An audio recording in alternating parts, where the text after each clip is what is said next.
राधा कृष्ण की कहानी में आज रात के एपिसोड में आप देखेंगे कि सभी को अनुभूति हो जाती है कि उनकी इच्छाएं पूरी हो गई हैं और जामवंती का पुत्र मोह अभी भी खत्म नहीं होता है।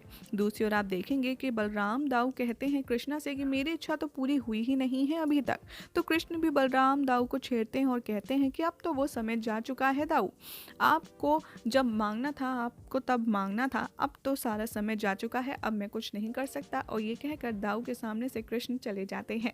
दूसरी ओर आप देखेंगे कि राधा रानी कृष्ण के पास आएंगी और उनसे सवाल करते हुए कहेंगी कि तुमने मुझे हमेशा से श्रेय दिया है, मैं तुम्हारी परम सखी हूँ, इसका अर्थ यही हुआ कि तुम मुझसे सबसे अधिक प्रेम करते हो, है ना कृष्ण।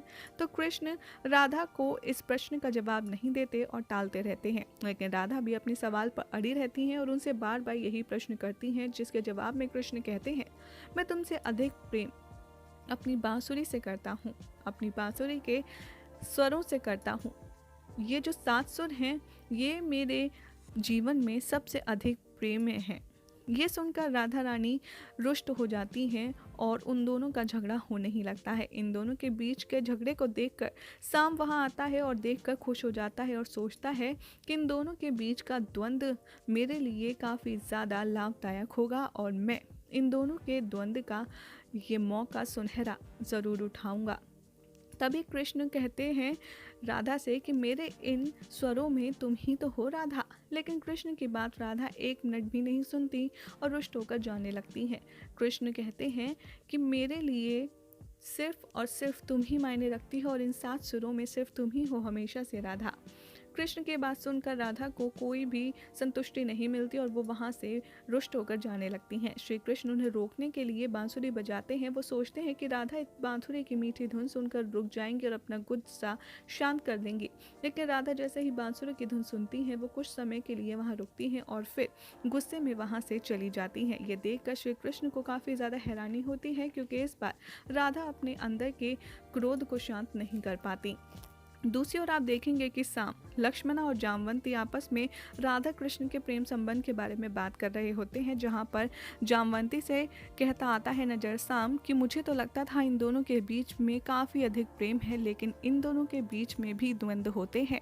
जामवंती कहती है कि प्रेमी और प्रेमिका के बीच में सिर्फ एक चिंगारी ही काफ़ी होती है सब कुछ खत्म करने के लिए। तो वहीं दूसरी तरफ आप देखेंगे कि आज रात के एपिसोड में होगी सत्यभामा की एंट्री और सत्यभामा राधा को पूरे द्वारका में ढूंढती हुई नजर आएंगी, लेकिन जब वो नहीं मिलेंगी तो वो स्वयं राधा से मिलने की निश्चय करेंगी और राधा के पास जाएंगी। दूसरी ओर जामवंती भी राधा के पास पहुंचती है। राधा थोड़ी सी परेशान नजर आती है, जहाँ पर मिलते ही जामवंती राधा से कहती है ये क्या राधा, मैं इतनों दिनों बाद द्वारका में आई हूँ और तुम मुझसे मिलने भी नहीं आई। राधा कहती है कि माफ़ करना जामवंती, मैं तो तुमसे सदैव मिलकर प्रसन्न होती हूँ, लेकिन मैं थोड़ी दुविधा में थी इसलिए मेरा ध्यान नहीं गया, आओ तुम मेरे निकट आओ। जामवंती कहती है बहुत सारी बातें और उसके पश्चात वो कहती हैं कि श्री कृष्ण कहते हैं कि वो मुझसे अधिक प्रेम करते हैं।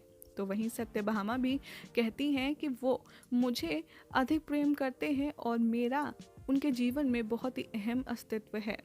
राधा या जामवंती और सत्यभामा की बात सुनकर थोड़ी सी और नाराज़ हो जाती हैं।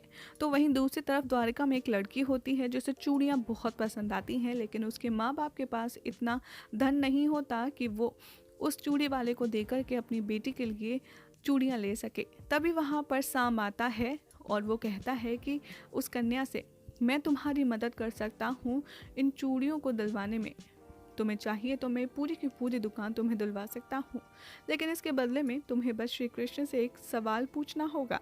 लक्ष्मणा दूसरी तरफ आती है और राधा से कहती है कि ये क्या, आप लोग अपनी अपनी बात कर रहे हैं, मैंने तो सुना है कि एक कन्या है जिससे श्री कृष्ण ने कहा है कि वो उससे भी प्रेम करते हैं।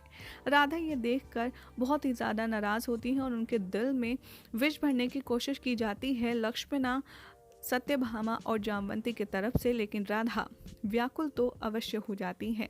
तो दूसरी तरफ आप देखेंगे कि श्री कृष्ण सभा में बैठे होते हैं, जहाँ पर वो कन्या आती है और कृष्ण से पूछती है कि क्या आप सबसे अधिक मुझसे प्रेम करते हैं। तो श्री कृष्ण हाँ कहते हैं और कहते हैं कि मैं तुमसे अधिक प्रेम करता हूँ। तभी वहाँ पर राधा आती हैं और वो श्री कृष्ण का ये जवाब सुनकर बहुत ज़्यादा कंफ्यूज हो जाती है। राधा सोचती हैं कि पहले बांसुरी, फिर गोपियाँ और अब ये लड़की, इनसे अधिक प्रेम करता है कृष्ण, तो फिर मेरा क्या दर्जा है। ये बात सोच सोच कर राधा वहाँ खड़ी रह जाती है और काफ़ी ज़्यादा परेशान भी होती है। यही हो जाएगा आज रात के एपिसोड का एंड, जिसके बाद क्या होगा कल के एपिसोड में आपको बताएंगे अपनी नेक्स्ट रिपोर्ट में।